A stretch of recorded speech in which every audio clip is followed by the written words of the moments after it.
तो बच्चों, bright classes में आपका स्वागत है। और आज हम लोग पढ़ने वाले हैं क्लास 10th का मैथ वास्तविक संख्या। इससे पहले वीडियो में हम लोगों ने कुछ क्वेश्चन पढ़ चुका है। अब उसका 2 पॉइंट बच चुका था। अब वो 2 पॉइंट को हम लोग यहाँ पे क्लियर करेंगे। सबसे पहले हम लोग पढ़े थे मौसा के बारे में, और सेकेंड हम लोग पढ़े थे अभाज्य गुणनखंड विधि से। उसके बाद थर्ड नंबर हम लोग पढ़े थे यूक्लिड विभाजन से मौसा ज्ञात करना पढ़ चुके हैं। और आज हम लोग पढ़ेंगे चौथा और 5वां पॉइंट। पहला चैप्टर में हम लोग 5 पॉइंट पढ़ते हैं। 5 पॉइंट में 3 पॉइंट पढ़ चुके थे। आज 2 पॉइंट पढ़ेंगे। 2 पॉइंट में बचा क्या है? एक है मेरा परिमेय संख्या, अपरिमेय संख्या, दूसरा है शांत और अशांत। चलिए हम लोग देखते हैं। तो सबसे पहले हम लोग अपरिमेय संख्या और परिमेय संख्या को देखेंगे कि अपरिमेय संख्या परिमेय संख्या कैसे ज्ञात करते हैं। तो अपरिमेय संख्या और परिमेय संख्या कुछ क्वेश्चन यहाँ पर लिखा हुआ है, जिसे हम लोग आसानी से सॉल्व करके देखेंगे और अच्छे से देखकर इसको सीख लेंगे, क्योंकि बाद में हमें कोई दिक्कत ना हो। चलिए, तो क्वेश्चन हम लोग का 1.54 को परिमेय संख्या के रूप में लिखे। चलिए, परिमेय संख्या के रूप में लिखना है। 1.54 को परिमेय संख्या के रूप में लिखना है। कैसे लिखेंगे देखते हैं हम लोग। सबसे पहले क्वेश्चन को लिखने से पहले सबसे पहले हम लोग हल लिखेंगे। उसके बाद क्या करना है, क्वेश्चन लिखे 1.54। उसके बाद कुछ नहीं करना है। जो दशमलव दिया हुआ दशमलव को हम लोग ख़त्म कर देंगे। हम लोग जानते हैं कि सब के बटा में हम लोग का कितना छिपा होता है? 1 छिपा रहता है। दशमलव के बाद जितना संख्या उतना जीरो नीचे हम लोग लिखेंगे। तो दशमलव के बाद हमारा 2 संख्या है। देखिए 5 और 4 है, तो यहाँ पे 2 जीरो लिख देंगे। अब देखिए कटने वाला है तो काट देंगे। 2 से काटेंगे तो 2 7 14, 1 बच गया, 2 7 14। 100 को काटेंगे तो 50 और में। तो यही हो गया हम लोग का आंसर। ये हो गया परिमेय संख्या ज्ञात हो गया। बहुत ही आसान तरीके से हम लोग सीख चुके हैं। एक और क्वेश्चन हम लोग का 0.34 और 4 पर है रेकरिंग। रेकरिंग को हम लोग हिंदी में बार बोलते हैं। चलिए हम लोग देखते हैं कि रेकरिंग वाला मैथ को हम लोग कैसे ज्ञात करते हैं, नहीं ज्ञात करते हैं। ये बिहार बोर्ड में मैथ में हम लोग को ऑब्जेक्टिव में पूछ देता है और सब्जेक्टिव में पूछ देता है, जो हम लोग को बहुत ज़्यादा दिक्कत हो जाती है। हम लोग रेकरिंग को समझ नहीं पाते। हम लोग सोचते हैं कि क्या कि जिस दशमलव के बाद जितना संख्या हम लोग 0 लिख देते हैं ना, लेकिन ऐसा कुछ करना होता नहीं है। चलिए, रेकरिंग का कंडीशन थोड़ा सा अलग होता है। रेकरिंग का कंडीशन जो होता है थोड़ा सा अलग होता है। चलिए होता क्या हम लोग देखते हैं। तो क्वेश्चन हम लोग का है 0.34 और 4 पे है रेकरिंग। अब रेकरिंग वाला बनता कैसे? तो कुछ नहीं करना है। सबसे पहले हम लोग रेकरिंग को भूल जाएंगे और लिखेंगे 3 4। ठीक, उसके बाद क्या करना है, हम लोग जानते हैं कि जितना संख्या पे रेकरिंग तितना 9 नीचे। तो एक संख्या पे रेकरिंग तो 1 9, और जिस संख्या पे रेकरिंग नहीं होता उसका बदला हम लोग 0 लिखते हैं। जिस संख्या पे रेकरिंग नहीं होता उसका बदला हम लोग क्या लिखते हैं? 0। तो देख लिए, इस पे रेकरिंग नहीं है तो इसका हम लोग 0 लिखेंगे। उसके बाद क्या करना है कि जिस संख्या पे रेकरिंग नहीं होता, जिस संख्या पे बार नहीं होता, उसको हम लोग क्या करते हैं कि ऊपर में घटा देते हैं। तो ऊपर में हम लोग घटा देंगे। तो जब घटाएंगे तो 34 में से 3 गया तो कितना बच गया? 31 बच गया। बट्टा में कितना है? 9 0, तो 9 0। ये हो गया हम लोग का आंसर। इतना समझ लीजिए कि जब भी हम लोग इस तरह के क्वेश्चन को सॉल्व करेंगे तो करना कुछ नहीं है, देखना है कि कितना संख्या पे रेकरिंग है। जितना संख्या पे रेकरिंग होगा, रेकरिंग मतलब कि बार, जितना संख्या पे बार होगा उतना पे हम लोग क्या करेंगे? 9 नीचे लिखेंगे। ठीक, उसके बाद क्या करना है कि जिस पे रेकरिंग नहीं होगा उसको हम लोग ऊपर से घटा देंगे। तो आसानी से हम लोग इस समस्या को हम लोग सॉल्व कर सकते हैं। चलिए, हम लोग परिमेय संख्या और अपरिमेय संख्या के बारे में जाने हैं। अभी तो हम लोग सीखे परिमेय संख्या कैसे ज्ञात करते हैं। चलिए, अपरिमेय संख्या के बारे में हम लोग देखते हैं। एक क्वेश्चन हम लोग का है अपरिमेय संख्या। अपरिमेय संख्या में होता है सिद्ध करने वाला। जैसे मान लेते हैं √3 को सिद्ध करना है, √5 को सिद्ध करना है, 2 + √3 को सिद्ध करना है, 2 - √3 को सिद्ध करना है, 3 - √3 को सिद्ध करना है, जो हमारे सब्जेक्टिव में आता है 2 नंबर में आता है। अब हम लोग जानेंगे कि सॉल्व कैसे करते हैं, अपरिमेय संख्या सिद्ध कैसे करते हैं। बहुत ही आसान तरीके से सीखेंगे हम लोग। इससे पहले इस तरह का हम लोग कभी वीडियो ना देखे होंगे। चलिए देखते हैं हम लोग। इस तरह अगर देख लेंगे तो हम लोग को कहीं जाने की ज़रूरत नहीं पड़ेगी। आराम से हम लोग एक ही वीडियो में आराम से अपने मैथ को कंप्लीट कर सकते हैं और अच्छे से सीख सकते हैं। चलिए, तो क्वेश्चन हम लोग का 3rd नंबर में सिद्ध करें कि √3 का अपरिमेय संख्या है। तो सबसे पहले हम लोग देखेंगे, चलिए इसको सिद्ध करना है। तो जब भी अपरिमेय संख्या सिद्ध करने के लिए बोले तो करना कुछ नहीं। सबसे पहले हम लोग क्या करेंगे कि अपरिमेय बोल रहा है तो सबसे पहले उसको हम लोग परिमेय मानेंगे। परिमेय मान लेंगे, उसके बाद हम लोग आसानी से सॉल्व कर सकते हैं। तो माना कि लिखेंगे, माना कि √3 एक परिमेय संख्या है। चलिए, हम लोग पहले ही बोले हैं कि क्या जब भी हम लोग का अपरिमेय सिद्ध करना हो तो उसको परिमेय मानेंगे, परिमेय हम लोग मान चुके हैं। अब करना क्या है, जहाँ P और Q कोई उभयनिष्ठ बिंदु है, जहाँ P और Q कोई उभयनिष्ठ बिंदु है। अब कुछ नहीं करना है, लिखेंगे हम लोग √3 को सिद्ध करना है तो √3 लिखेंगे, इधर लिख देंगे P/Q। अब यहाँ पे हम लोग करेंगे ब्रैकेट में Q बराबर नहीं 0, बस Q जो है 0 के बराबर नहीं है।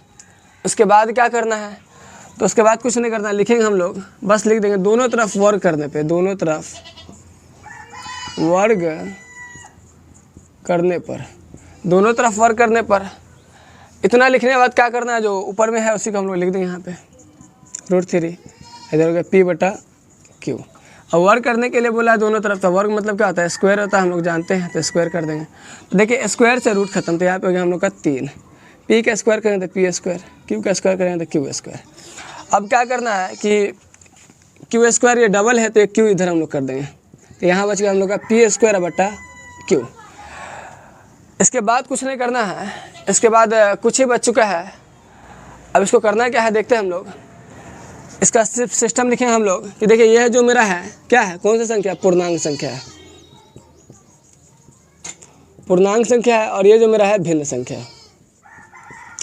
और जब तक दोनों तरफ का बराबर नहीं आएगा तब तक हम लोग का समझ लीजिए कि वह परिमेय संख्या नहीं, क्योंकि हम लोग परिमेय संख्या मान के बना रहे हैं। तो दोनों तरफ का तो बराबर आया नहीं, एक तरफ पूर्णांक आ गया, एक तरफ भिन्न आ गया, तो इसको हम लोग क्या लिखेंगे, लिखेंगे असंभव है, असंभव है। उसके बाद कुछ नहीं करना, असंभव मानने के बाद करना क्या है, असंभव मानने के बाद करना क्या है कि बस एक सिस्टम और लिखना हम लोग के, कि हम लोग क्या माने थे, हम लोग माने थे यहाँ पर परिमेय संख्या, तो लिखेंगे अतः हमारी मान्यता गलत है कि √3 एक परिमेय संख्या है, इसलिए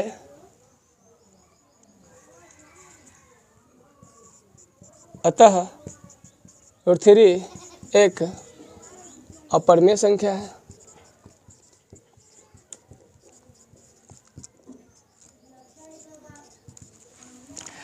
इस तरह हम आसानी से बना सकते हैं, अपरिमेय संख्या को सिद्ध एकदम आसानी से हम लोग कर सकते हैं। चलिए एक और क्वेश्चन देखेंगे हम लोग, जिसको बहुत ही आसानी से हम लोग बनाएंगे। देखिए आपके सामने हम लोग लाइव प्रूफ में बना रहे हैं, देखिए बनता कैसे है, कुछ नहीं करना है,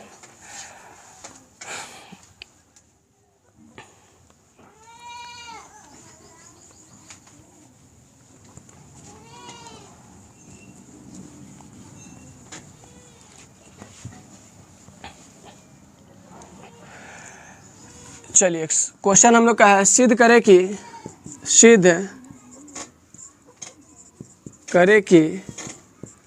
√5 एक अपरिमेय संख्या है, अपरिमेय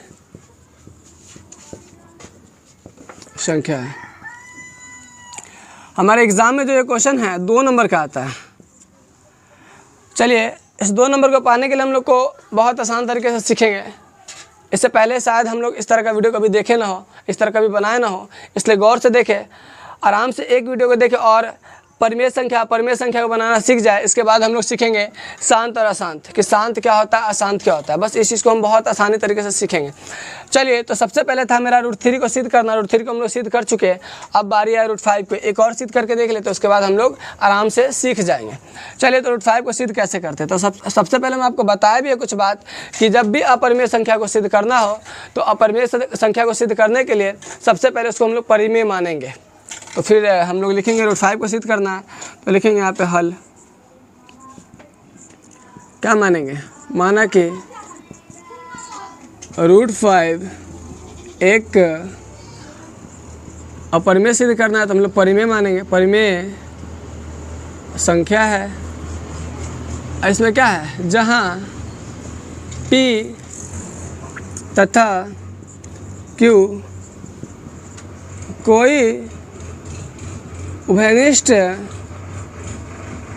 बिंदु है, जहाँ P तथा Q कोई उभयनिष्ठ बिंदु है, उसके बाद क्या करना है? उसके बाद तो कुछ करना ही नहीं है, जिसको सिद्ध करना उसको लिखना है। तो देखिए √5 को सिद्ध करना है तो √5 को लिख दीजिए भाई।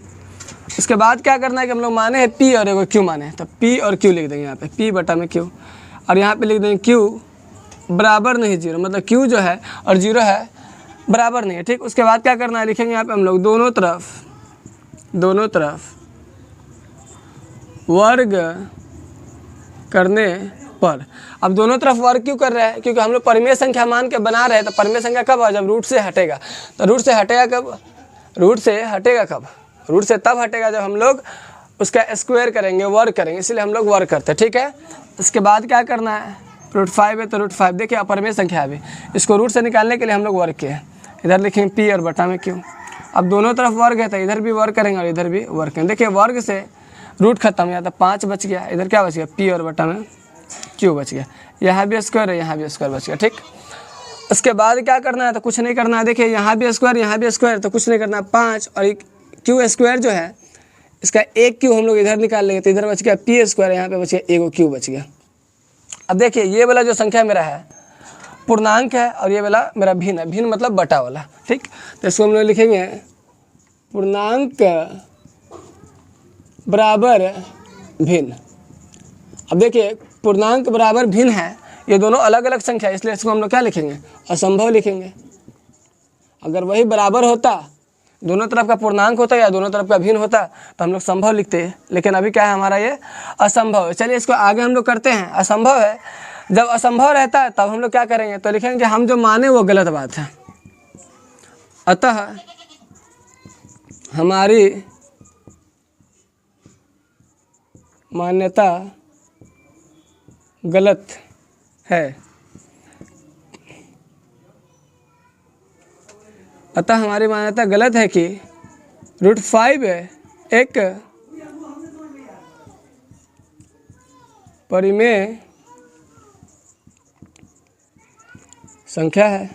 हम लोग माने थे कि √5 एक परिमेय संख्या है, ये बात तो हम लोग का गलत हो गया, चलिए अब बात गलत है तो समझ लिया कि क्या होगा, वो अपरिमेय संख्या होगा। तो अतः √5 एक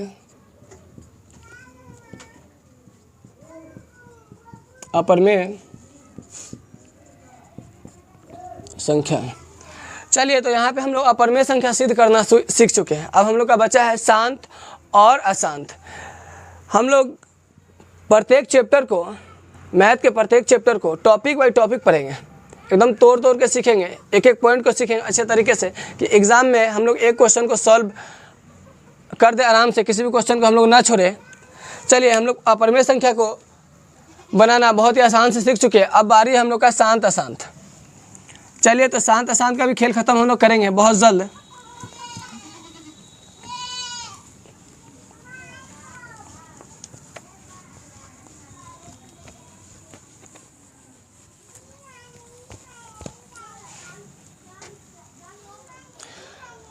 चलिए शांत अशांत का खेल खत्म करने के लिए सबसे पहले हम लोग जानेंगे कि शांत होता क्या है, अशांत क्या होता है, कैसे पहचानेंगे उसको हम लोग, शांत अशांत। चलिए कुछ नहीं करना है, इसका एक फार्मूला होता है P बटा 2m अगुने 5n, और एक और बोल सकते हैं P बटा 2n अगुने 5m। चलिए हम लोग देखते हैं कि शांत क्या होता है। तो सुन लीजिए कि शांत होता कैसे है।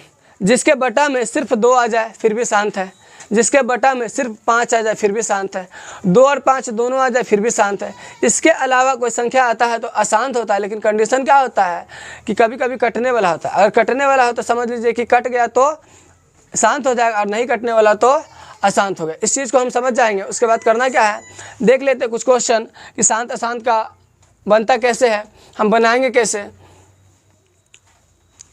एक क्वेश्चन हम लोग का 17/8 का दशमलव प्रसार बताया।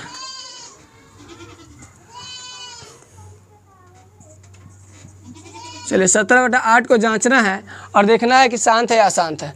चलिए शांत अशांत दो तरीके से निकलता है। सबसे पहले हम लोग ये भी जान लेते हैं कि शांत अशांत एक निकलता है कैसे, तो दशमलव प्रसार से निकलता है। दशमलव प्रसार से जब भी बोले तब हम लोग भाग करके निकालते हैं।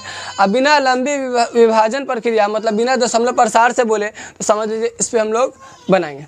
चलिए तो बिना लंबी विभाजन प्रक्रिया से हम लोग बना रहे हैं शांत अशांत। तो सबसे पहले जो उसके बटा में उसका हम लोग एलसीएम करें, कुछ नहीं करना। उसके बटा में जो उसका एलसीएम, तो 2 से करेंगे 8 का तो 4 बार में, फिर 2 से करेंगे तो 2 बार में। देखिए अब कुछ नहीं करना है, ऊपर में 17 है तो 17 लिख देंगे और 8 जो मेरा है उसको लिखेंगे। तो 8 को तोड़ने पे कितना है, 2 3 गो है, तो 2 3 गो। तो हम आपको पहले भी बताए हैं कि सिर्फ 2 आ जाए तो भी शांत, सिर्फ 5 आ जाए फिर भी शांत, 2 और 5 आ जाए फिर भी शांत, और 2 और 5 के अलावा कोई और संख्या आ जाए उसके साथ में तो अशांत हो गया। तो देखिए सिर्फ 2 है तो मेरा शांत हो गया।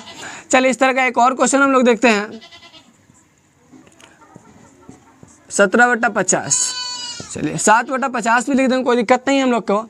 तो हम क्या बताएं कि सबसे पहले इस तरह क्वेश्चन बनाने के लिए हम बटा का जो होता है उसको हम लोग तोड़ेंगे। तो 2 से तोड़ेंगे तो 25, 5 से तोड़ेंगे तो 5 25। चलिए इतना करने के बाद करना क्या है कि ऊपर में जो उसको जैसे का तैसे लिख देंगे और बटा में उसको लिख देंगे। तो 2 और गुने 5 2 गो तो 5 2 गो।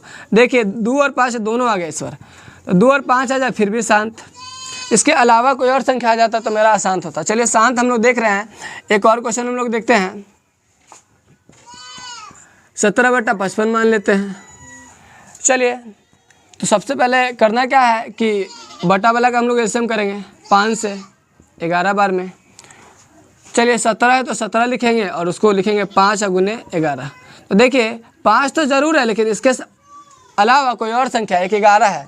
तो हम आपको पहले बताएं कि 2 और 5 के अलावा कोई और संख्या आता है तो वो मेरा क्या हो जाता है, अशांत हो जाता है। तो यहाँ पर पार्ट 1 जो मेरा है मैथ का जो है क्लास 10th का मैथ जो है पार्ट 1 पढ़ चुके हैं। ये मेरा पार्ट 2 है। अब पार्ट 2 में हम लोग वास्तविक संख्या के बारे में पढ़ रहे हैं। वास्तविक संख्या का 5 पॉइंट था, 5 पॉइंट में एक मेरा था सबसे पहले अभाज्य गुणनखंड विधि से लसामसा, एक और था अभाज्य गुणनखंड विधि के गुणनफल के रूप में व्यक्त करें, एक और था हम लोग का यूक्लिड विभाजन से मौसा ज्ञात करना। 3 चीज़ तो हम लोग पढ़ चुके थे। चौथा पॉइंट हम लोग का था जो शांत और अशांत, ये भी पढ़ चुके हैं। 5वां पॉइंट मेरा परमेय था, वो भी चीज़ को हम लोग पढ़ चुके हैं।